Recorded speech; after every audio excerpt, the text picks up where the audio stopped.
네, 요한계시록 강좌를 이어가겠습니다. 제가 요한계시록 강좌를 할 때마다 늘, 저는 솔직히 두근두근합니다. 드디어 한 강좌 마쳤다. 시작이 있으면 끝을 내잖아요. 그래도 이번 한 강좌 여기까지 단련했구나 하는 것 때문에 스스로에게는, 김용준 너 이번에도 수고했어 하고 저에게는 좀 한번 해주는 그런 이야기 중에 하나가 여기 요한계시록입니다. 아, 우리 울산 예술교회에게도 제가 그렇게 말씀드리고 싶습니다. 10개에 달리셨습니다. 수고하셨습니다. 잘 해내셨습니다. 네네. 자, 요한계시록은 이번이 마지막이 아니라 영원한 만남을 위한 준비입니다. 전 요한계시록 옆에를 꼭 함께 읽자고 합니다. 함께 읽어주실까요? 영원한 만남을 위하여. 이때는 읽으실 때는 영원한 만남을 하거나 띄었다 가지고 위하여를 나중에 하시는 겁니다. 그것도 위하여 어떻게 해야 됩니까? 좀 크게 한잔하는 마음으로 물 한 잔 들고 생수 한 잔 들고 이렇게 하는 겁니다. 그 다음 읽으실까요? 당시부터 그 후 교회가 재림 때까지 성령의 도우심으로 세상에서 이기다가 새 예루살렘 상에서 꼭 만나자는 예수님의 원 편지가 요한계시록을 정리할 수 있다고 봅니다. 요한계시록은요, 기억해야 될 게 교회를 위한 명령입니다. 어떤 명령이냐? 종으로서 일하라는 겁니다. 자, 요한계시록 1장 1절을 가보세요.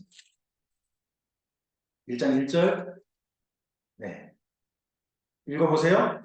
예수 그리스도의 계시라. 이는 하나님이 그에게 주사 반드시 속히 일어날 일들을 누구에게 보여주세요? 누구에게? 종들에게 보이시고, 그 다음요, 그의 천사를 그종 요한에게 보내어 알게 하신 것이라. 그럼 요한계시록을 들어야 할 사람 누구냐 그러면 사실은 종들이에요. 그 종들에게. 이 종들이 누굴까요? 이 종들을요, 신천지인들은 자기들이래요. 네? 또 저쪽 통일교는요, 지들이래요. 하나님의 교회는요, 장길자 엄마하고 자기들이라네? 맨날 이렇게 얘기해요.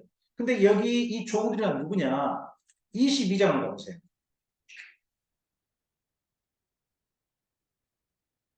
22장 16절 있죠? 22장 16절. 네, 읽어줘 보세요. 나 예수는 교회들을 위하여 내 사자를 보내어 이것들을 너희에게 증언하게 하였노라.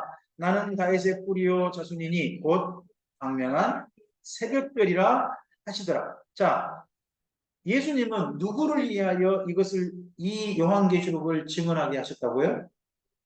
교회들을 위해서잖아요. 그럼 1장 1절과 연결해 보면 교회가 바로 뭐예요? 종이. 자, 여러분 우리 예수님 앞에서 우리의 정체성은 여러 가지가 있어요. 하나님 앞에서 하나님과 우리의 관계 있잖아요. 관계 속에. 가족으로서는 우리가 뭐가 되죠? 하나님의 가족인 우리. 자녀가 될 거예요. 자녀. 그죠? 예수님과 우리의 관계. 예수님의 몸인 우리를 보고 뭐라고 불러요? 교회라고 불러요. 교회라고 불러요. 네.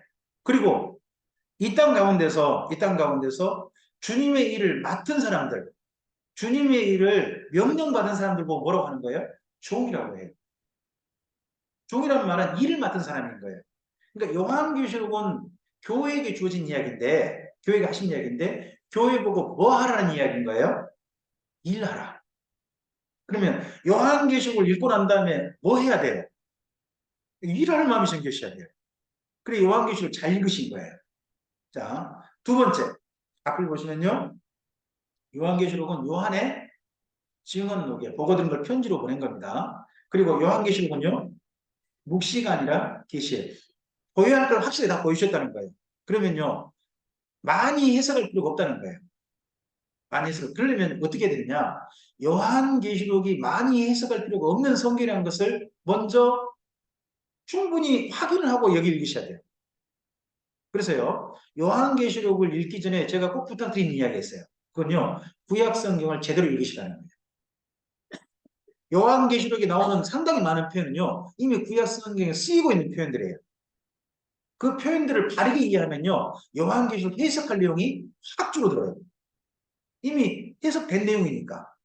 알려진 내용이니까 신약 성경 그냥 읽으면 되는 거죠. 그런 의미였어.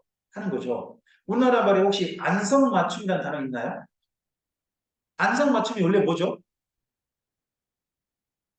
안성에 옛날 그릇들 만들 때 거기에 맞추면 제대로 된 그릇이 나한테 온다. 그게 안성맞춤이잖아요. 오, 그래요? 일났네. 그래서 지금은 현재는 어떻게 쓰이죠? 안성맞춤 그러면 그릇 생각하는 사람 아무도 없어요. 뭐죠? 제일 딱 맞다. 딱 맞다. 내 마음 딱 쏙 든다. 안성맞춤이다. 이건 이렇게 되잖아요. 지금 그렇게 쓰잖아요. 마찬가지예요. 안성맞춤은 본래 단어가 뭐는 게 필요 없죠. 쓰니까 마찬가지로 구약 성경에 이스라엘 민족 끈이 쓰는 표현들이 있어요. 그 표현들이 무슨 표현인지 충분히 이해하면 요한계시록에서는요. 따로 해석할 게 없다는 거죠. 그런 식으로 중요한 게 계시예요, 계시. 그 다음에 네 번째, 이게 중요해요. 네 번째 읽어주세요. 뭐라고요? 복음이에요, 복음. 복음. 복음이란 뭐죠? 기쁜 소식, 복된 소식이라는 거예요. 그러면 요한계시록은 교회가 읽고서 무서워해야 되나요? 기뻐해야 되나요? 요한계시록 제일 잘 읽는 건 뭐냐? 요한계시록 읽고 난 다음에 앞으로 이런 일이 올 거야. 너무 무서워. 이러면 잘못 읽은 거예요. 그렇게 읽을 게 아니고 요한계시록은 교회가 읽고서요. 기쁨이 생겨야 돼요. 기뻐해야 돼요. 즐거워야 돼요. 그게 요한계시록 제대로 읽은 거예요. 보통 우리가 요한계시록 읽다 보면요. 어떤 분들은 장차 이런 일이 올 거야. 그 일 내가 겪으면 어떻게 될까? 이런 말씀들을 하고 있어요. 아니 그런 일 오는 건 사실 인정해요. 그런다 할지라도 너에게 준비된 것은 그런 일만 준비된 게 아니라 진짜 너희를 위한 멋진 일이 준비되고 있어 하는 게 요한계시록이잖아요. 그죠? 우리 교회에서 적금을 들었어요. 저희 집에서 처음으로 그 기초생활 수급대상을 하고 난 다음에 제 아내가 교회로부터 받는 사례비의 일부를 줄였어요. 그때 우리가 교회에서 얼마를 받냐면 50만 원 받았거든요. 50만 원 받았는데 30만 원만 받았어요. 그리고 20만 원, 저희가 받았던 사례비예요. 20만 원을 적금으로 돌렸어요. 적금으로 돌려서 그 적금을 차근차근 채워갔어요. 채워가는데 아침에 언제가 보면 적금 만기가 되면 얼마짜리였을까요? 1,000만 원짜리였어요. 근데 점점 만기가 돼가는 거예요. 그 중간에 힘든 일이 있었을까요? 없었을까요? 있었는데 그래도 만기가 되면 얼마를 우리가 교회가 드디어 손에 쥔다. 우리 교회 1,000만 원 그냥 대단했어요. 어마어마한 돈이었어요. 그게 친다는 생각 때문에요. 중간에 이런저런 일이 있었는데 뭐 사례비 올려달라는 말도 않고 계속 그대로 한 거예요. 그래서 마침내 우리 교회에서 그 전에 이자만 냈던 적금을 마침내 원금 일부 상환하면서 이자를 우리 교회 그때 9.8% 그런 이자였는데 6%대로 이자를 낮추는 그날이 있었어요. 그날은 우리 교회 어떤 날이었을까요? 복음의 날이죠. 그 기쁨의 날을 위해서 그 전에 뭐 한 거예요? 참았죠. 요한계시록은 뭐 하자는 거예요? 기쁜 날이 준비되고 있다는 거예요. 그 중간 날에 힘든 날도 물론 있다고 인정해요. 하지만 어떤 날이 마침내 약속돼 있다. 준비되어 있으니까 이 기쁨의 날을 위해서 뭐 하자? 오늘 잘 견디고 잘 이겨내서 마침내 기쁜 날을 우리가 꼭 맞자 하는 이야기니까 복음서라는 거예요. 또 노목사님식으로 표현은 저는 적절하다고 생각해요. 마태복음에는요. 24장, 25장에 종말장이 있어요. 말세 때 이야기가 있다고요. 24장, 25장이. 그리고요. 마가복음에는요. 13장이라고 하는 종말장이 있어요. 두 번째. 누가복음은요. 21장이라고 하는 종말장이 있어요. 근데 요한복음에는 종말장이 있을까요? 없을까요? 따로 정된 게 없어요. 정된 게 없어요. 왜요?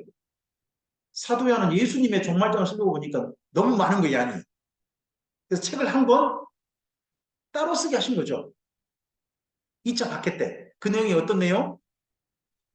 계시록이라는 거예요.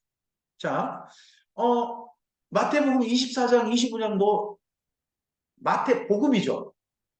복음이잖아요. 자, 마가복음 13장도 마가복음이죠. 누가복음 21장도요. 누가복음이잖아요. 그런 것처럼 사도 요한이 따로 쓴, 종말만 따로 쓴 요한계시록도 요한복음 중에 일부라는 거예요. 그래서 계시록은 복음이다. 교회를 향하신 복음이다. 하는 것의 마음이 우리가 분명히 있어야 한다고 봐요. 이런 자세를 가지고 요한계시록을 읽으셔야 됩니다. 자, 요한계시록을 한번 7화 원칙으로 정리해보면 이렇게 좀 정리할 수 있을 것 같습니다. 제가 앞을 읽을 테니까요. 뒤를 읽어주실래요? 누가? 요한에게 나타나신 예수님께서 어디서? 감범사에서 언제? 사도들을 피하는 모습을 때 누구에게? 지사장인 요한과 예수님의 교회에게 무엇을요? 세 가지 계시를 어떻게? 아시아 교회에게 직원을 보내요. 왜? 이들로 직접 교회하시다는 보고서. 예, 이게 요한계시록의 좀 7화 원칙을 따라 한번 정리해 본 내용이 제가 정리를 좀 해봤어요. 다시 한번 해볼까요? 누가요? 어디서요? 네, 이때가 언제죠? 2차 박해 때잖아요. 더더구나 사도 요한 밤모습이 유비됐단 말이에요. 그러했을 때. 그 다음에 언제요? 누구에게요? 무엇을요? 예, 요한계시록은 몇 가지 쓰인 거예요? 세 가지. 자, 그 다음에요? 어떻게? 예, 편지 형식이에요. 편지를 보내신 거예요. 그 다음에 왜 보낸 이유는? 네. 요한계시록을 이렇게 좀 어느 정도 내용을 윤곽을 기본 정리하시고 읽으셔서 요한계시록 읽으시고 난 다음에 주님의 사람으로서 열심히 일하려는 마음이 좀 생기시고 기뻐지는 기쁨이 마음속에 확실하게 자라는 은혜가 꼭 있었으면 좋겠습니다. 네. 자, 찍으셨지? 넘어갑니다. 요한계시록은 뭐가 쓰였을까요? 방금 좀 전에 몇 가지가 쓰였다고 했죠? 세 가지. 세 가지만 여러분 제대로 파악하시면 돼요. 네. 1장 19절을 가볼까요? 계시록 1장 19절입니다. 19절 읽어주세요. 그러면 내가 본 것과 지금 있는 일과 장차 될 일을 뭐하라? 기록하라. 요한계시록은 세 가지가 기록되어 있다는 거죠. 본 것, 이제 있는 일, 지금 있는 일, 그리고 또 하나가 장차 될 일. 이 그럼 예언은 어떤 거예요? 예언. 장차 될 일이죠. 그러니까 요한계시록에는 예언만 있는 게 아니에요. 예언도 있죠. 예언이 중심이에요. 하지만 그 앞서 뭐가 있다고요? 지금 있는 일도 있고 내가 본 것도 있다는 거예요. 내가 본 것은 몇 장? 1장. 1장이고 그리고 이제 있는 일이요. 2장, 3장이고요. 장차 될 일은요. 사실은 6장부터예요. 4장, 5장은요. 장차 될 일이 예수님 손에 들려줬고요. 예수님 손에서 마침내 펼쳐진다는 이야기지 장차 될 일이 시작된 건 아니에요. 6장부터 시작되어져요. 자, 이 요한계시록은 그 당시 모든 교회에게 보냄받았을까요? 아니면 그 당시 있는 교회 중에 일부 교회에게 보내졌을까요? 일부 교회라는 걸 기억하셔야 돼요. 어디에 있는 교회만? 아시아에 있는 교회. 아시아가 대한민국 아니에요. 어디? 지금 투르키에 예, 그쪽 서부. 투르키 서부 쪽에 있는 맨 끝에 있는 그 이즈미르 서머나 있잖아요. 그 근처에 있는 교회들이에요. 그 교회들만 대상으로. 왜 이 교회들만 대상으로 할까요? 나머지 봐보세요. 고린도 교회 그 당시 있었을까요? 없었을까요? 있었겠죠. 그리고 저쪽 갑바도기아 쪽 교회가 있었을까요? 없었을까요? 있죠. 그리고 알렉산드리아 교회가 있었을까요? 없었을까요? 있죠. 근데 어디만을 대상으로 해요? 아시아인 일곱 교회만. 왜 그랬지 하는 것을 기본 사실은 이해하시고 넘어가야 된다는 거죠. 자, 여기가 기독교 로마의 10대 박해 사건인데요. 2차 박해는 몇 년도 일어나요? 90년에서 96년이에요. 황제가 누구라고요? 도미티아누스예요. 이때 순교한 분은 로마에서 한 명 누구? 클레멘트라는 분이 순교를 해요. 그리고 사도 요한은요. 밤모습에 유배됐지 순교는 안 해요. 유배만 됐다가 살아나와요. 살아나오는 거예요. 그래서 2차 박해 특징이 뭐냐? 기간은 긴데 순교자가 거의 없어요. 실질적 순교가 없다니까요. 그럼 교회는 뭐 한 거예요? 스스로 혼난 거예요. 왜요? 1차 때 너무 심했어요. 1차 때 워낙 대통당했단 말이에요. 지금도 우리나라 분들이요. 북한이라든지 공산주의 그러면 뭐예요? 이를 뿌득뿌득 하고 마음속에 적대감이 확 올라와요. 어디에 대한 기억이죠? 6.25에 대한 기억이죠. 지금부터 몇 년 전 이야기예요. 70년 전 이야기잖아요. 근데 지금도 그 기억이 말만 하면 확 떠오른단 말이죠. 그 정도로 우리나라 분들에게 그만큼 심각한 기억으로 돼 있는 거잖아요. 근데 이때 2차 박해는 그로부터 몇 년 전 이야기예요? 30년밖에 안 돼요. 그럼 생존자들에게는요? 진짜 트라우마죠. 그러니까 뭐 별거 할 것도 없어요. 한 사람은 유배됐고 그리고 아시아에 있는 사람도 아니고 로마에 있는 한 사람 죽었어요. 그런데 아시아에 있는 교회가 벌벌벌 떤 거예요. 그러다 보니까 보내진 편지가 요한계시록이라는 거예요. 일하시게. 왜 그러냐? 왜 그럼 이쪽이 밖에 일어났냐? 이것 때문에요. 숭배 신천지입니다. 자, 여기 도미티아누스 황제 숭배 신전이 어디에 세워졌냐 그러면 아시아의 에베소에다 세워져 버렸어요. 이 당시 황제가 누굴까요? 이 사람이에요. 지가 살아있어요. 살아있는데 죽은 것도 아니에요. 살아있는 사람이 자기를 뭐라고 불러요? 신이라는 거예요. 근데 자기 신전 로마에는 못 세워. 로마는 못 세우고 어디다 갖다 세웠어요? 에베소에 세우고 에베소에 있는 사람들한테 자기를 뭘로 인정하라고 하는 거예요? 신으로 인정하라는 거예요. 그럼 신으로 인정하면 이 신전 가서 뭘 해야 될까요? 절을 해야지. 절을 해야 될 거 아니에요. 그때 차출된 사람들이 있는 거죠. 종교 지도자들. 그 중에 한 분이 강제 잡혀간 거죠. 그분이 누구? 사도 요한. 잡혀간 거죠. 거기 쓴 거죠. 다 절할 때. 아, 절하지 않은 거죠. 황제의 명을 뭐 한 거예요? 거역했잖아요. 그래가지고 그 근처에 있는 곳 중에서 정치범들만 수용한 섬이 있대요. 그 섬이 어딜까요? 단모섬. 단모섬이 잡혀간 거죠. 바로 이 숭배 신전이 지금도 유적으로 있어요. 여기를 가시면 꼭 보셔야 돼요. 여기가 바로 요한계시록의 출발점이에요. 이 신전이. 단모섬 잡혀간데 가보신 분은 아직 없죠? 저도 안 가봤어요. 요즘 좋은 영상이 많아가지고요. 좀만 찾으면 괜찮은 영상들 많이 나옵니다. 한모섬은 이렇게 한가운데 이렇게 붉은 성체가 있고요. 주변에 집들이 있는 형식으로 되어 있습니다. 성체 가운데 쭉 딱 올라와 있어요. 관광지들은 그쪽은 보면 집들을 일부러 어떻게 구성하는 게 좀 있어요.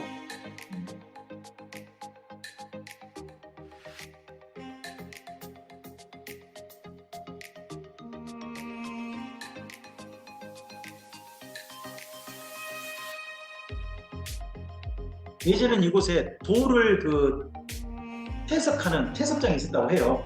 그래가지고 이곳 유배 온 사람들이 채석장에 채석하는 일에 강제 동원됐다고 합니다.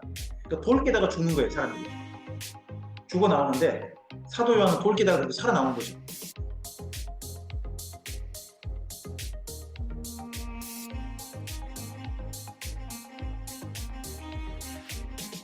여기 가려면 어떻게 가야 될까요? 배 타고 가셔야 돼요. 그냥 못 가요. 여기 가려면 근처 가가지고 배 타고 들어가는 거예요. 배는 두 가지 종류가 있어요. 하나는 크루즈선이라는 배가 있고요. 또 하나는 크루즈 작은 배를 타고 들어갔다가 넘어가 나오는 형태가 있습니다.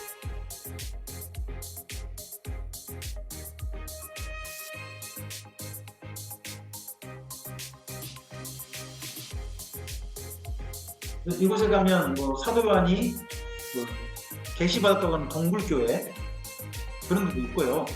이런 지중해 멋진 풍경도 있습니다. 멋진 풍경인데요. 혹시 가시게 되면 저도 좀 꼭 좀 옆에 좀 꼭다리 피게 해주시면 감사히 제가 따라가겠습니다. 여기 제가 차마 돈이 많이 들어서 가보지 못했습니다. 여기는 돈이 제일 없이 드는 곳입니다. 네. 그 다음 좀 볼까요?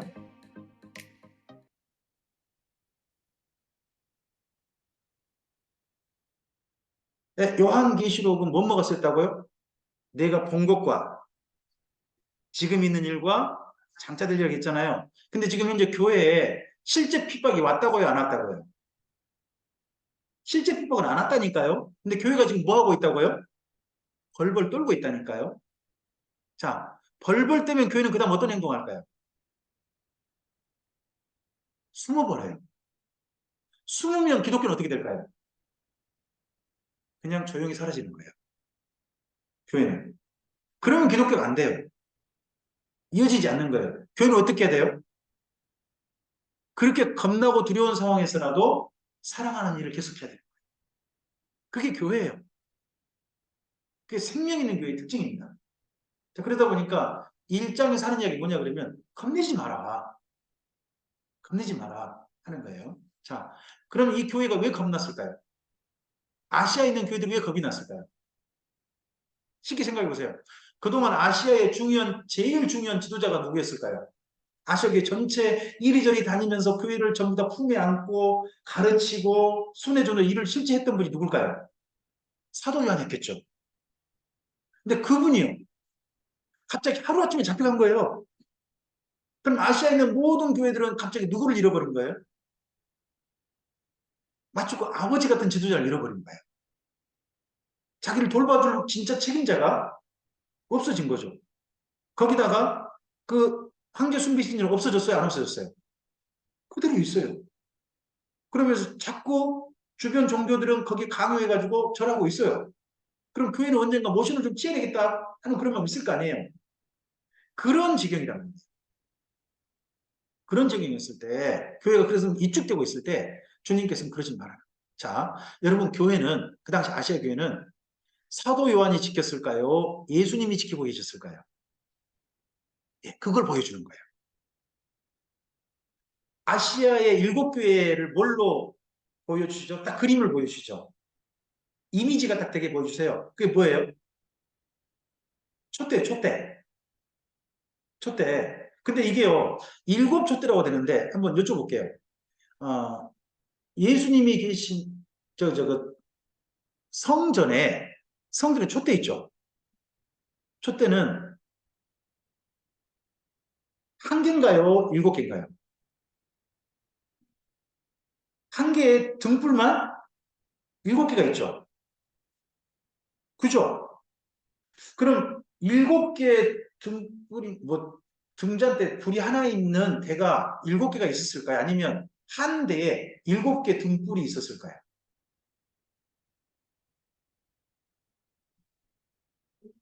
그러니까 이거 금초대인데 불은 밝힌 데가 있어요. 이건 하나였을까요? 7개였을까요? 그걸 모르겠어요.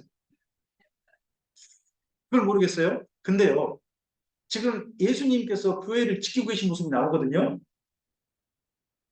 다르게 생각해 보세요.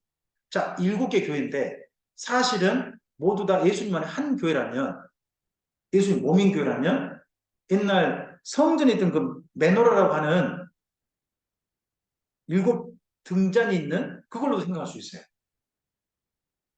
그 등잔대 옆에 원래 누가 서 있죠? 메노라 옆에 서 있는 사람, 서 있는 사람, 대제사장. 거기서 일하자고 있잖아요. 이 7교회 사이에 누가 서 계세요?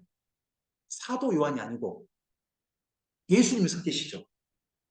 그렇죠? 마치 그 무슨 장면 같냐면 지성소에 대제사장이 서 계신 같은 장면. 7초 때도 상관없어요. 저는 메노라도 상관없다고 생각해요. 메노라면 더 멋있다고 생각해요. 우리의 대제사장 예수님께 그게 옆에 계시니까. 교회를 누가 현재 지키고 계신다? 예수님께 지키고 계시고 뿐만 아니라 특별한 장면을 보여줘.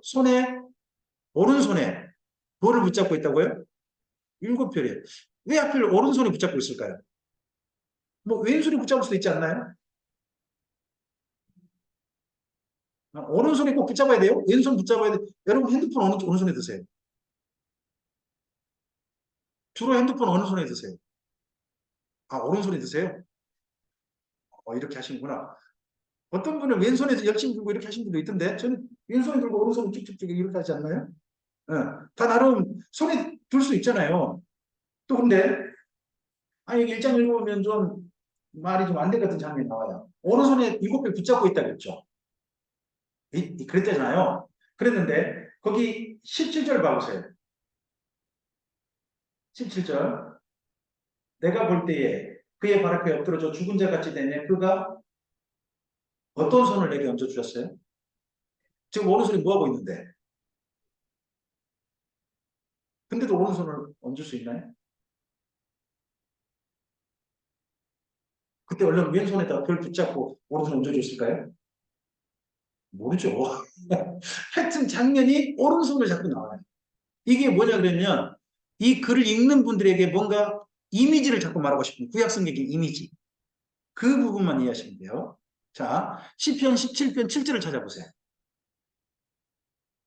시편 17편 7절 찾아보세요. 구약성경의 대표적인 이미지들을 그림 언어들을 여기 요한계시로 많이 쓰고 있는데 이런 것만 이해하시면 성경에 상당히 많은 부분이 해석할 게 없는 중국 분명한 뜻이 있는 의미가 되어져요. 자, 시편 17편 7절 말씀 읽어주세요. 주의 피하는 자들을 그 이름과 자들에게서 말씀하시어 주의 자, 어려움 가운데 있는 사람들을 어떤 손으로 구원하신다고요? 오른손. 그 다음에 시편 138편 7절 봐보세요. 시편 138편 7절 말씀. 네, 읽어주실까요?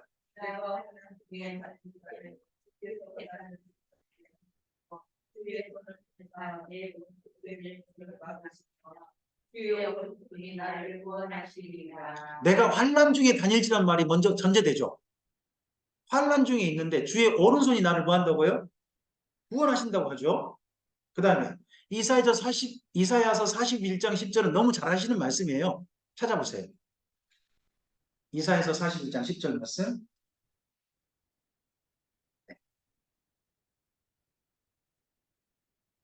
네, 읽어주세요.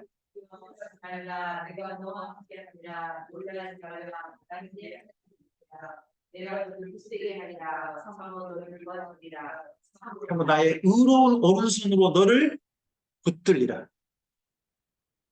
첫 번째 시작이 뭐라고요? 두려워하지. 여기 요한계시록 1장에서요. 사도 요한에게 나타나신 예수님께서 가장 첫 번째 들려주신 말씀이 뭐예요? 사도 요한에게 들려주신 말씀. 뭐 7교회 보내라라는 말씀 먼저 들려준 뒤에서 근데 실제 예수님 목격한 사도 요한에게 예수님이 해주신 첫 번째 이야기가 뭐죠? 두려워하지 말라죠. 어떤 손을 얹으시면서? 오른손을 얹으시면서. 그러면 오른손으로 7뼈를 붙잡았다는 게 뭐예요? 구원하시겠다. 붙드시겠다. 그러니까 너는 뭐 하지 마라? 그럼 7뼈이 뭐예요? 설명이 나와 있죠. 20절. 뭐라고요? 7뼈는 뭐라고요? 네. 7교회 목회자들을 그동안 지도했던 분이 누구였을까요? 사도 요한이겠죠. 근데 그 7개를 실질적으로 붙잡고 계시고 그들을 지도하고 계시고 그들을 구원하시고 계시는 구원하실 분은 누구시라는 거죠? 예수님이시다. 그러니까 7교회의 목회자들이요. 뭐 하지 마라. 뛰어하지 마십시오. 또 교회들도 그 교회 사이에 누가 계시니까? 예수님 계시니까 뭐 하지 마라? 투리하지 마십시오라고 이야기하는 것이 1장 이야기인 거예요. 자, 사도 요한과 순회 전도자들이 본 예수님의 마지막 모습은 뭘까요? 사도 요한이 본 예수님의 마지막 모습은 어떤 모습이었죠? 승천하셨어요. 이 땅에 계시는 거에 올라가 버리신 거예요. 올라가 버리셨잖아요. 그럼 올라가 버리신 교회는 누가 있어요? 예수님은 안 계신 것처럼 느껴지잖아요. 근데 알고 보니까 예수님께서 7교회 사이에 뭐하고 계시더라? 지키고 계시더라. 그 교회와 함께하고 계시더라. 하늘에 가신 줄 알았는데 하는 장면이 여기 1장에 있는 거죠. 그래서 용 목사님이 참 멋지게 표현하셨잖아요. 예수님은 하늘에 계신데 다리가 길어가지고 이 땅에 지금 교회 발을 딛고 계신다. 혹시 그런 얘기 안 들어보셨어요? 여러분 그냥 들으신 분들 모르고 저같이 여러분 엿듣다 보면 좀 시체적인 표현 나오면 와 저런 표현 나온다 하고 좀 확 들어오게 돼요. 그렇게 표현하시더라고요. 그분은 하늘에 계시지만 다리가 길으셔가지고 우리 교회에 지금 다리 딛고 계시죠. 좀 멋진 표현 아닙니까? 실제 그럴지 모르지만 어쨌든지 이렇게 하고 있으니까 교회에 뭐 하지 마라? 교회하지 마라 하는 내용이 1장입니다. 1장을 쉽게 이해할 수 있겠죠. 그러면 다르게 볼까요? 지금 형편이 어려운 교회, 굉장히 앞날이 막막하고 어려운 그런 처지에 있는 주님의 사람들에게 주께서 하시고 싶으신 요한계시록 1장에서 이야기가 뭐예요? 왜요? 그 옆에 지키고 계시고 오른손으로요. 붙들고 계시니까 뭐 하지 마십시오. 하지 마십시오. 1장을 이렇게 볼 수 있습니다.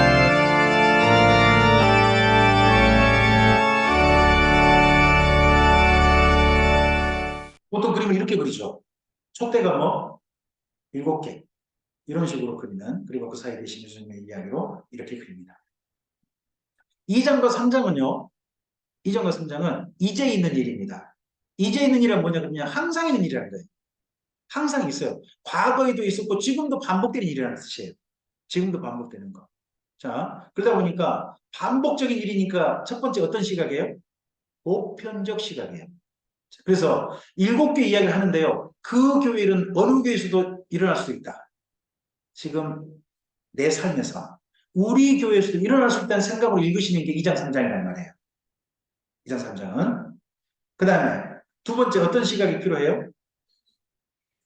네. 여기 2장 3장은요. 좀 어디를 바라보게 하느냐? 주의 재림을 바라보게 해요. 이기는 자는 하고 나오잖아요. 2장 3장이 계속 이기는 자는 어디 앞에 세워요? 예수님 심판대 앞에 꼭 세우면 심판대 설 교회로 사는 거예요. 자, 여쭤보겠습니다. 우리는 예수님 안에서 새로운 인생을 살게 됐습니까? 이제 살려고 들어가려고 하는 사람들입니까? 이미 살고 있는 사람입니까? 앞으로 살고자 하는 사람입니까? 이미 살고 있는 분이죠. 쉽게 말하면 구원이 시작된 분은 아닙니까? 시작됐으면 이제는 우리는 어디를 바라봐야 합니까? 내가 어떻게 구원받았느냐가 아니라 이렇게 초대받은 내가 주님 앞에 어떤 모습으로 설 것인가를 바라봐야 됩니다. 뒤를 보지 말고 우리가 정말 주 앞에 설 모습을 이제 바라봐야 됩니다.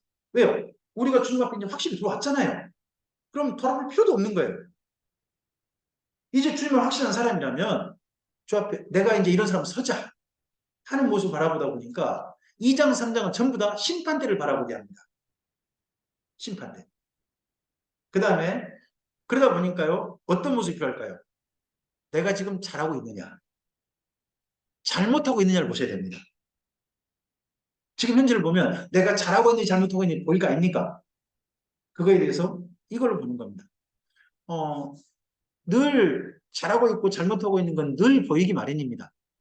아무리 잘하려고 해도 다 잘할 수 없는 게 사람인 것 같습니다. 저도 뭐 얼마 전에 우리 성도님들에게 좀 실수한 것도 있습니다. 연말에 우리 교회는 회계 연도가 그 11월로 마치거든요. 11월로 마치고 12월부터 새로운 회계 연도가 시작돼요. 우리 교회는. 그래서 24회기가 12월에 시작합니다. 우리는 1월로 시작하지 않아요. 11월로 마치거든요. 그러다 보니까 각 부서 기관에게 내년 그 예산을 위한 신청서 같은 거 제출하라고 했습니다. 해달라고 했는데 그 일부를 보면서 연도 같은 게 좀 잘못됐는 거예요. 그래서 그 쓰신 분을 불러가지고 이거 조금 잘못된 것 같습니다. 이전 것 같은데요. 하는 이야기를 다른 성들 보고 있는 앞에서 해버린 겁니다. 이러면 안 되죠. 따로 개인적으로 부른다든지 그렇게 했어야지 그 자리에서 하는 건 아니죠. 적어도 또 원성이 좀 높아졌어요. 더더구나 이렇게 하면 목회자 하면 안 되죠. 저도 실수하고 잘못합니다. 근데 그런 거에 대해서 반성이 되면 다음에는 어떻게 할까요? 제가요? 그런 만남을 할 때는 조심히 하게 될 겁니다. 네. 이제 이런 부분들은 우리에게 필요한 겁니다.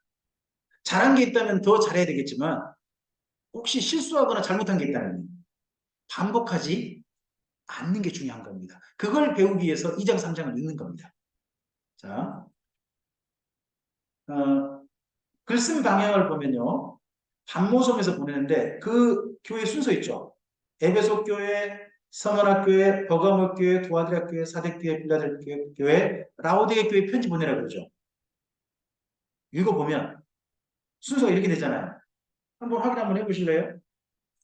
요한계시록 1장에 거기 11절 보면 나오죠. 11절 읽어봐 주세요. 그들의 너희가 것을 두루마리에 써서 에베소 서거나 로가모 도아디라 빌라델비아 교회에 보내라 하시기를. 자, 여기 편지를 하나님 예수님이 계시를 받은 장소는 어디예요? 반모섬이죠. 그 다음에 교회 순서가 어떻게 되죠? 서머나, 버가모, 두아디라, 사대, 빌라델비아, 라오디게아죠.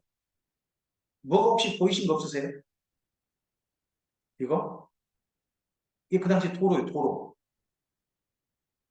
가장 가까운 데가 어디예요? 배 타고 가야 되니까 에베소예요. 에베소 가면 이 해안길이라는 길이 있어요, 해안길. 페르가나, 버가모까지 쭉 올라가요. 중간에 어디를 거쳐요? 서머나. 그리고 페르가마에서요, 악바타나, 우리 성경 악메다 있죠, 악메다. 옛날 페르시아 다리우스 황제가 이 버가모에서부터 악메다군까지 길을 만들었어요. 도로, 세계 최초의 고속도로라고 해요. 그걸 만드는데 그 길에 가면 이렇게 도시가 형성되어 있는 거예요. 길 따라가면 길 따라. 버가모, 도아디라, 사대, 빌라델비아, 라오디게아는 그냥 지리가 아니라 길을 따라 있는 도시 순서예요.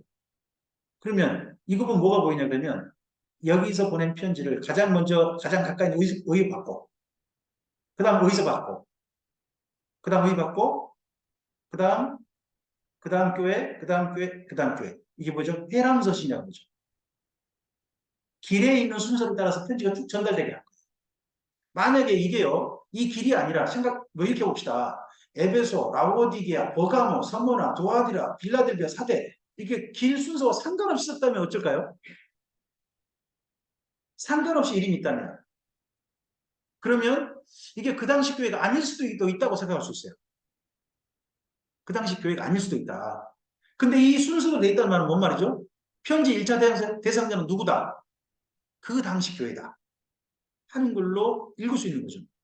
자, 근데 다 강조된 내용이 뭐냐? 2장부터 모든 7개는요, 믿음을 강조하지 않아요. 뭘 강조한다고요? 행위예요, 행위. 이미 믿었다면 믿고 있는 삶을 따지는 거예요, 주님께서는. 교회에게 삶을 따지는 겁니다. 삶을 따지는 내용이 모든 교회마다 있습니다. 모든 교회마다. 이런 관점으로 글을 읽어보시라는 겁니다. 글을 읽어보실 때. 자, 에베소 교회 한번 볼까요? 읽어주실까요? 옆에요? 적절한 것을 끝까지 잘하시다. 네. 처음 잘한 게 뭔가요? 에베소 교회가 시작됐을 때 처음 잘했던 게 뭐예요?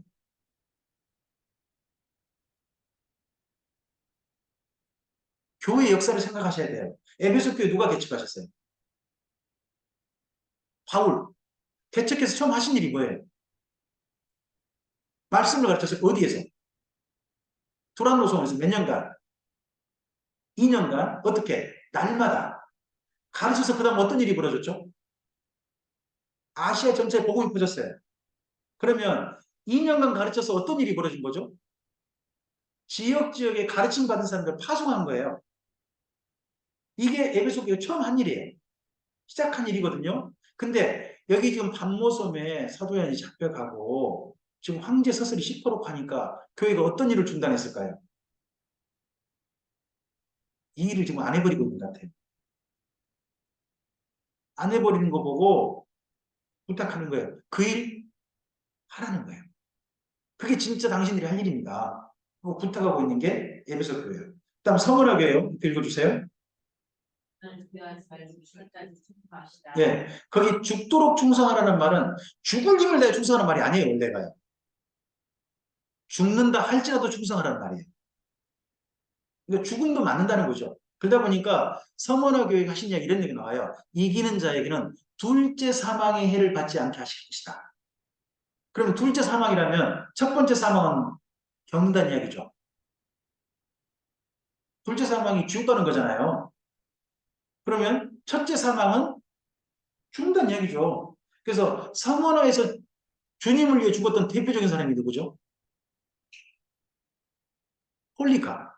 그래서 지금도 폴리카 기념교회가 있는 데가 이즈미르잖아요. 네. 그 다음에 버가모요. 옆에 읽어주세요. 어떤 상황에서도 믿음을 지킵시다. 예, 어떤 상황이 된다 할지라도 믿음을 지킵시다. 버가모가 어떤 지역인가요? 여기가요. 종교 기획 도시예요.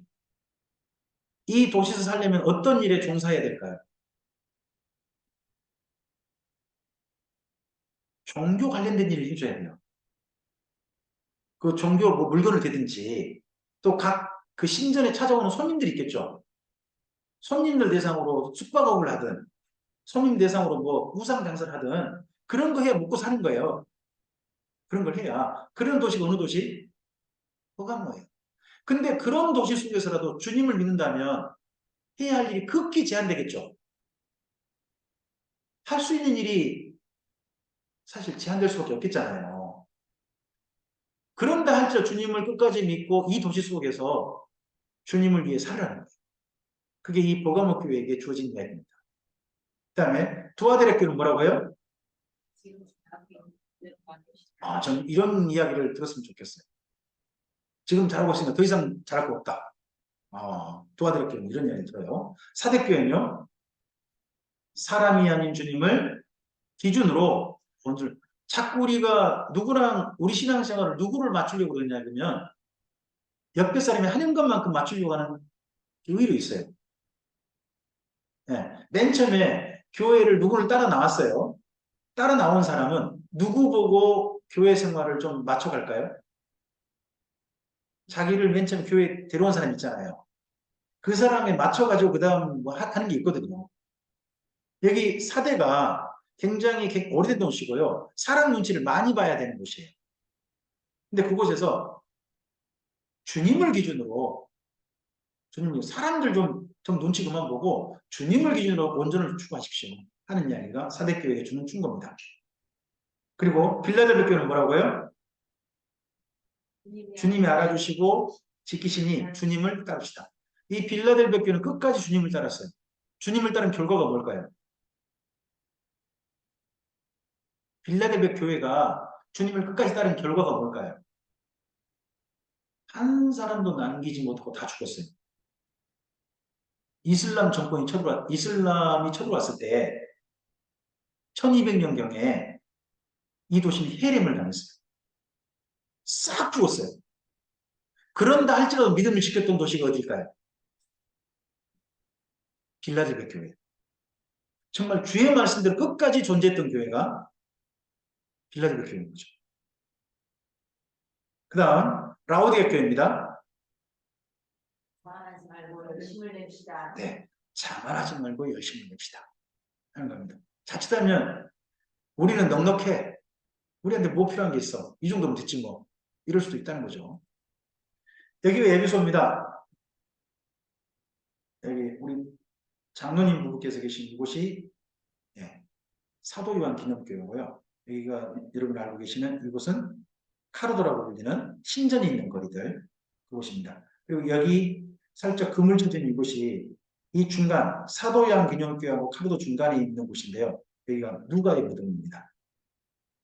이렇게 초라하게 누가의 무덤은 방치되어 있습니다. 거기. 에베소에 사도양 기념교 특징이 뭐냐?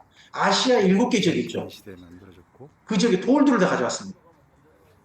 그러다 보니까요. 여기 건물들 뭐 간단히 봐보세요. 이 돌들이 똑같지가 않아요. 잘 보시면. 지역적에서 가져와가지고 교회를 지었기 때문에 모든 교회 대표라는 거죠.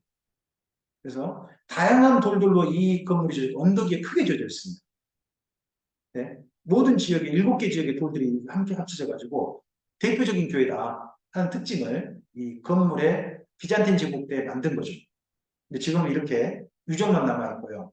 이 교회의 가장 큰 특징이 하나 있습니다. 여기 기둥 4개 있죠. 이 기둥 4개의 밑이 뭘까요? 이 기둥 4개 밑. 여기가 사도 요한의 무덤입니다. 그러니까 무덤 위에다가 뭘 지은 거예요? 예, 기둥을 놓고 예배당을 지은 거예요. 그래서 그 서양 교회의 특징이 뭐죠? 산자와 죽은 자가 함께해요. 산자와 죽은 자가 함께해요. 땅 밑에는 누가 묻혀 있고 그 교회에 굉장히 그 존경받을 만한 분들 있잖아요. 그분들은 그 위에 누가 존재해요? 후손들이 예배드리는 형태로 존재해요. 우리나라는 어떻게 산자와 죽은 자가 어떻게 해야 되죠? 함께하면 안 되지. 그분들은 어디 계시고?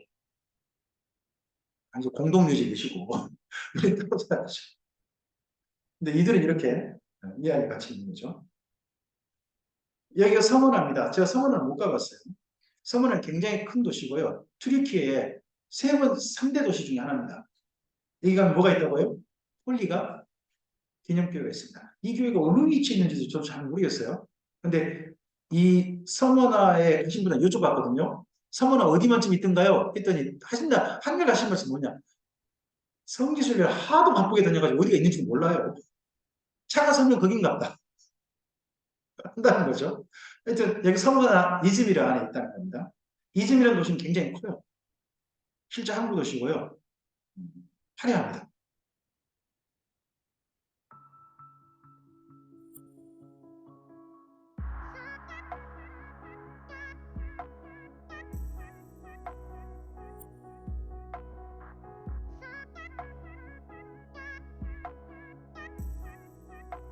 이 거대한 해변에 큰 도시를 형성된 거죠. 근데 예전 2000년 전에는 도시가 그렇게 크지 않았던 겁니다.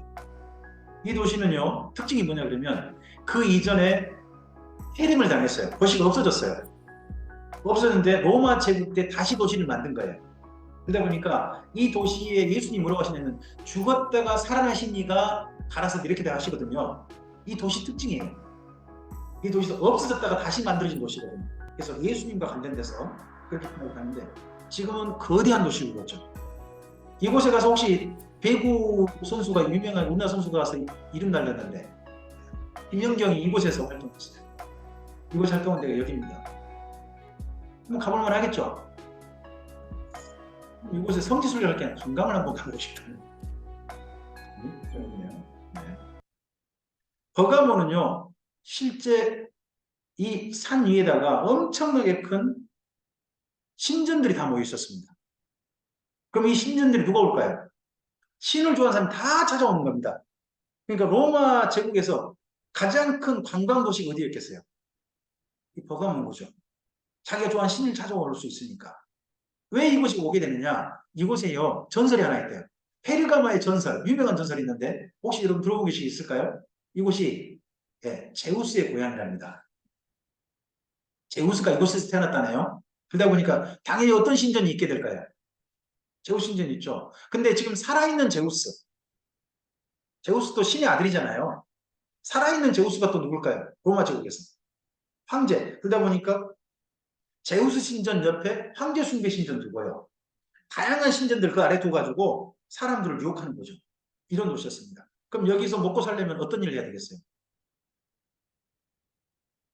이 신전과 관련된 일을 해야죠. 그래야 먹고 사는 거죠. 그런 도시에서 신앙을 지킨 사람이 있었더니 그것도 참 대단하지 않습니까? 이런 도시 속에서.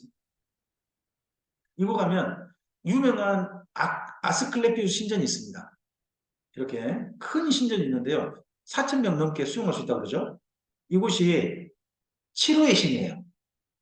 이게 치료의 신뿐만 아니라 가장 우리로 쉽게 이해되면 서울대 의대예요. 로마 최고의 의과대학이 여기 있습니다. 여기 신전에 있었어요. 그러면 서울대 의대가 있으면 반드시 함께 따라오는 부속 건물이 뭐가 있죠? 서울대 병원이죠. 그러면 최고의 의료 혜택을 받고 싶은 사람은 어디로 와야 될까요? 거기 하면 여기로 와야 되죠. 여기 오면 신이요 은혜를 베푸신대요. 그 은혜가 뭘까요? 고렁이가 쓱 지나가는 거래요. 환자를 쓱 지나가는 거래요. 그래서 지금도 여러분 저 구급차 보시면 뒤에 나무 기둥에 그 구렁이 두 마리가 딱 꼽을 올라온 거 있죠. 그거 그 어떤 분은 모세 돛이라고 생각 전혀 아니고 도깨비 아니고요. 이게 아스클레피오신을 말해요. 아스클레피오신이 그 특징입니다. 그래서 의사들이 주로 짜는 배지나 이쪽에 보면 그 뱀 그거 있는 게 있다는데 그게 이때 아스클레피오신이 이걸 상징한다고 합니다. 이쪽에 유명한 출신 의사가 누구냐 그러면 히포크라테스. 또 유명한 한 분이 있어요. 우리 성경으로 놓고 보면 누가가 여기 출신이라는 겁니다. 누가가. 거기에 저 아래 신 쪽 가면요. 언덕이 말고 아래에 가면 이 신전이 있어요. 세라피스 신전이 있거든요. 세라피스 신은 원래 어느 나라 신일까요? 세라피스 신은 버가모 신이 아니에요. 딴 지역의 신들이 데려온 거예요. 어느 나라 신이죠? 이집트 신이에요. 이집트 어디에 있었던 신? 알렉산드리아. 알렉산드리아 유명한 그때 도서관이 있거든요. 그 도서관 신이 세라피스 신이에요. 여기 이곳에 신전이 있게 된 이유는 재밌는 건데 안토니우스하고 클레오파트라가 서로 연인이 돼요. 그러면서요. 안토니우스가 이 버가모를 클레오파트라에게 선물로 줬대요. 선물을 주면서 자기 내가 이 도시 선물로 줄 테니까 대신에 이집트에 있는 신 하나 이쪽에 좀 갖다 놔. 어떤 건데 세라피스 신전 가지고 실제 이게 건물 두 개 있죠. 이 두 개가 그대로 이집트에서 옮겨놓은 거래요. 어마어마하죠 세상에. 어떻게 돈들을 다 해체해가지고 이걸 다시 만들어 놓은. 그럼 이 안에 뭐도 담겼을까요? 이 안에 그 당시 8만 권이나 되는 그 원래 알렉산드리아 도서관에 있던 그 고급진 문서들이 다 이쪽에 와 있는. 그럼 나중에 공부 좀 하겠다 싶으면 정도 어디 올까요? 여기 왔던 거죠. 나중에 비잔틴 제국에서는 이 신전에 이쪽 건물 있죠. 이쪽 말고 이쪽 건물. 여기를 교회 건물로 썼다고 합니다. 그래서 버가모를 가면 다른 데는 안 가더라도 여기는 꼭 갑니다. 예, 예전에 교회로 썼으니까. 버가모 근데 제가 갔을 때가 새벽이었습니다. 새벽은 세라피스 꼭 신전을 맞아줘요. 뭐가 맞아줘요? 기원하면서 개떼가 맞아줘요. 비잔틴 시대 때 관광지 가면 이쪽 관광지 가잖아요. 그럼 먼저 꼭 환영하고 나옵니다. 개들이 환영하고. 신전인데 간 데마다 죄송합니다만 거기서 개판입니다. 옷을 뭐 털이 딱 달고요. 밖에도 관리하나 봐요. 관광객은 너무 좋아해요. 왜 그럴까요? 먹을 거 주니까. 그래서 이 새벽부터 환영하고 있는 거죠. 우리들 왔다가. 보면 유적에 지금 뭐 근데 여기가 아니라 사실은 버가모를 간다면 어디를 가봐야 되냐 그러면 이 산꼭대기입니다. 여길 제가 못 가봤어요. 산꼭대기 여기가 신전이 다 있던 곳 장소예요. 아크로폴리스잖아요. 그쪽에 신전이 다 있는 거죠. 여기가 황제 숭배 신전이에요. 그런 신전들이 다 있었던 거예요. 이 아래까지 쭉 신전 거리로 형성되어 있던 거죠. 어마어마한 거죠. 아니 생각해 2000년 전에 가면요. 버가모에 산 하나가 신전으로 꽉 채워져 있는 거예요. 얼마나 화려했겠어요. 구경거리 했겠죠.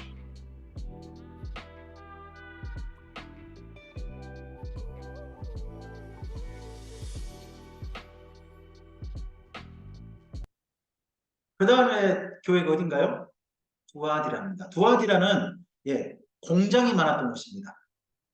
공장, 그것도 염료 공장 이런 게 많았습니다. 그럼 공장이 많으면 당연히 누가 많을까요? 직원들이 일하는 노동자들이 많은 거예요. 자, 노동자들이 많으면 유럽은 반드시 생기는 게 뭘까요? 노동조합이 생겨요. 노동조합 이름이 뭐죠? 유럽의 노동조합의 이름, 그걸 뭐 길드라고 불러요.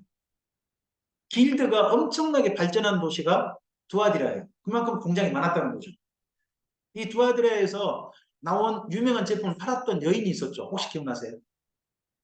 자주장사 루디아. 거기가 바로 여기서 만든 물건을 파는 사람이었죠. 근데 이곳이 그래서 그 엄청난 공장이 많았고 했는데 이 공장에 있는 물건을 만들 때 그런 그 노동조합을 통해야 좀 더 사용자로부터 어떻게 보면 불이익을 덜 받는 거죠. 고용주로부터 좀 불이익을 덜 받고 자기 이익을 좀 더 많이 챙길 수 있잖아요. 근데 특징, 유럽 길드의 특징이 뭐냐? 믿는 신이 하나씩 있어요. 자기 이 길드를 도와주는 신이 있다는 거예요. 신이 하나씩 있거든요. 그러면 그 길드 노동조합에 참여하면 반드시 뭘 해야 될까요? 길드를 도와준다는 신 앞에가 절을 해야 되는 거예요. 근데 교회 다니면서 나는 길드 참여 안 했네 라고 말을 하고 실제로는 가가지고 혼자 조용히 몰래 길드에 참여한 사람이 있었을까요? 없었을까요? 있었다는 이야기가 두아디라교의 이야기. 그거 누가 지켜봤다고요? 예수님이. 그래서 두아디라교회는 예수님이 어떤 분 나타나는지 아세요? 붉고 큰 눈과 빛나는 주석 같은 발을 가진 분이라고 해요. 너 아무도 모르게 갔다고? 나 너희 다 봤어야. 내 눈으로 다 봤다야. 이런 분으로 등장하는 거예요. 그게 두아디라입니다. 두아디라 가면 이 건물이 예배당 건물인데요. 사실 예배당으로 쓰기 전에 사용되던 건물입니다. 뭐냐 그러면 노동조합 건물이었습니다. 노동조합 건물 그런 건물로 여기가 사용됐었는데 비잔틴 제국 때 여기를 예배당으로 사용한 거예요. 그대로 사용했습니다. 여기 제가 보이죠? 제가 있고 제가 이걸 하나 찍었습니다. 이거 뭐 같아 보입니까? 달팽이입니다. 달팽이가 얼마나 할까요? 무지 큽니다. 커요. 그리고 달팽이가 살이요. 아주 단단합니다. 달팽이 요리 혹시 드셔보신 분?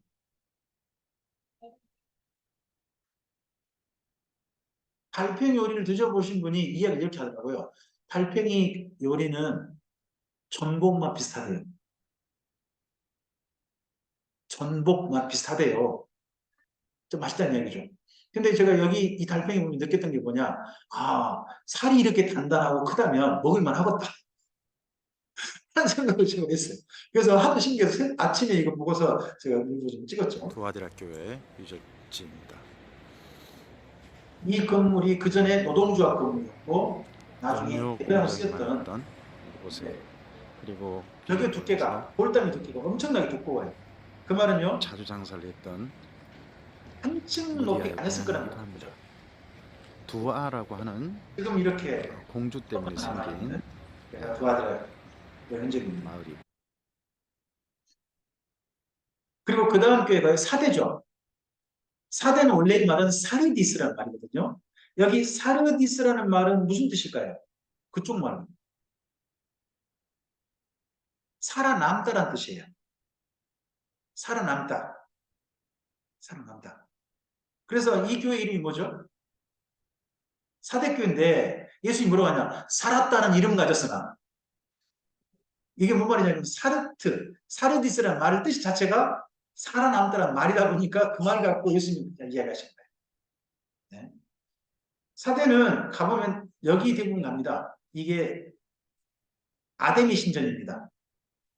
어마어마합니다. 신전 가보면 이 돌들 하나 갖고 깔려면 이 돈이 얼마 들었을까 생각이 들고요. 이 층층이 싸는 거 있지 않습니까? 싸는데 한 세 사람이서 딱 손 함께 해야 그래서 엄청난 큰 돌들입니다. 그 옆에 조그만 교회가 여기 교회가 붙어 있습니다. 이 교회가 맨날 그 노무사님께서 영상 보여주시면서 화장실 갔다라고 이야기하고 계셨죠? 실제 가보면 그런 기분이 듭니다. 근데 왜 예배당을 하필 아데미 신전 옆에 이렇게 조그맣게 만들었을까요? 이 신전 만든 데가 비잔틴 제국이 만들었어요. 일부러 작게 만들었다는 뜻이에요. 왜 그러죠?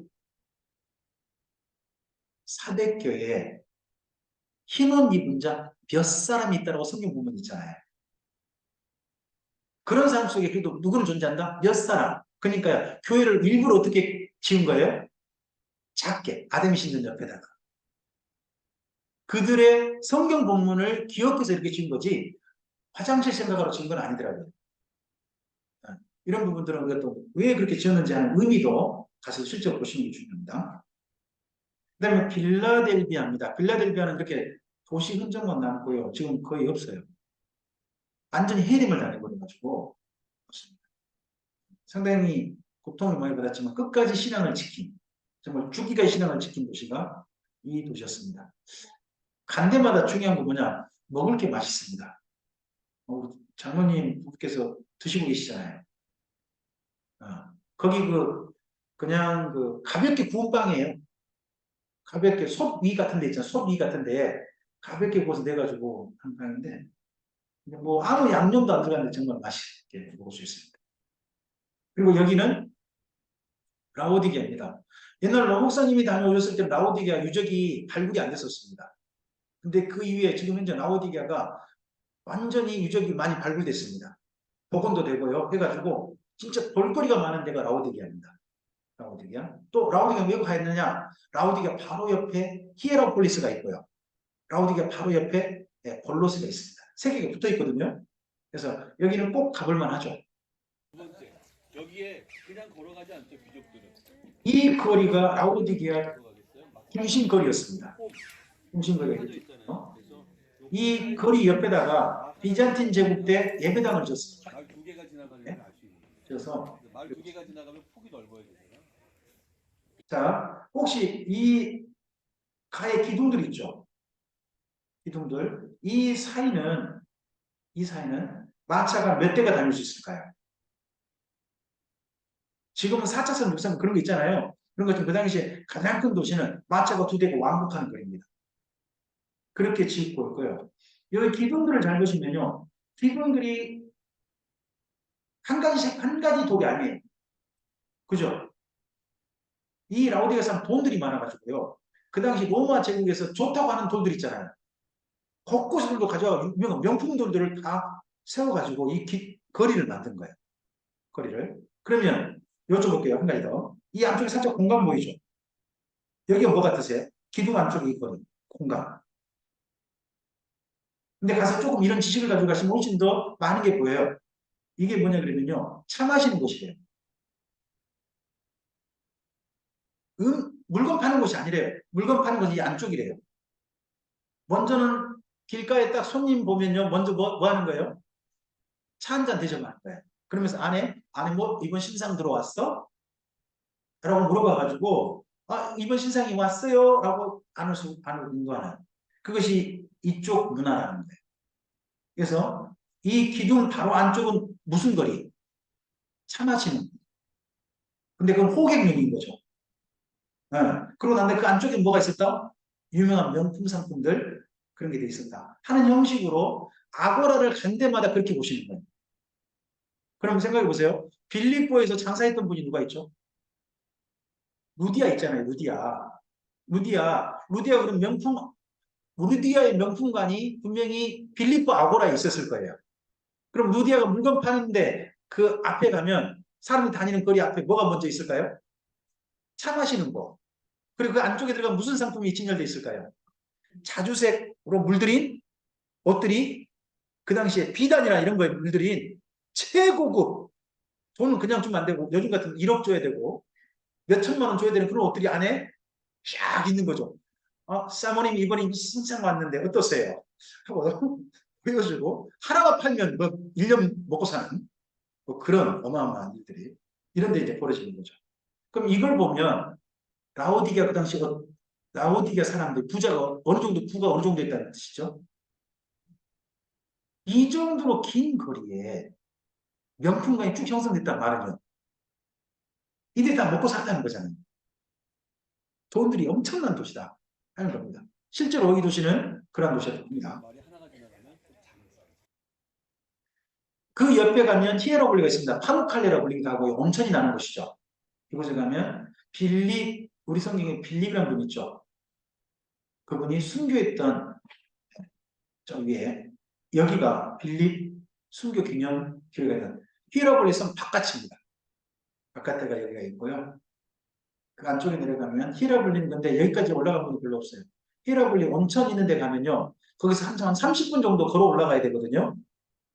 여기 빌립 순교 기념교회는 거기서 가이드께서 물어봐요. 자, 30분 걸으셔서 저기 빌립 순교 기념교회 다녀오실까요? 아니면 여기 온천에 발 담그고 계실래요? 하고 물어보면 대부분 성지순례 오신 분들 그때 뭐라고 답하실까요? 여러분이라면 어떻게 해요?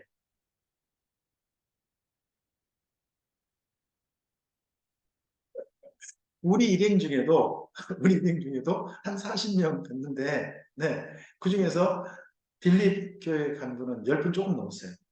나머지 분들은 잘 담그고 있겠습니다. 아시는 거죠? 거기 가면 반대편 어디가 뭘 보고 있냐? 이 눈 쌓인 산 있죠? 이쪽 앞에 지역이 우리 골로새 보셨죠? 바로 골로새예요. 예, 여기 라오디가 지금 서 있거든요, 제가요.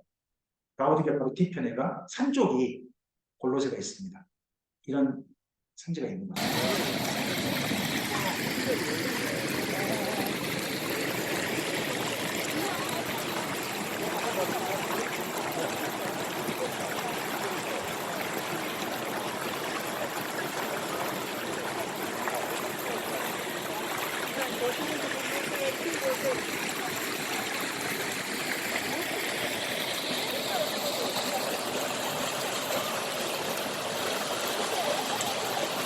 이 온천수물이 이렇게 콸콸 쏟아져 나오는 뜨거운 물이에요. 이거 데핀 것도 아니에요. 그냥 정말 뜨거워요.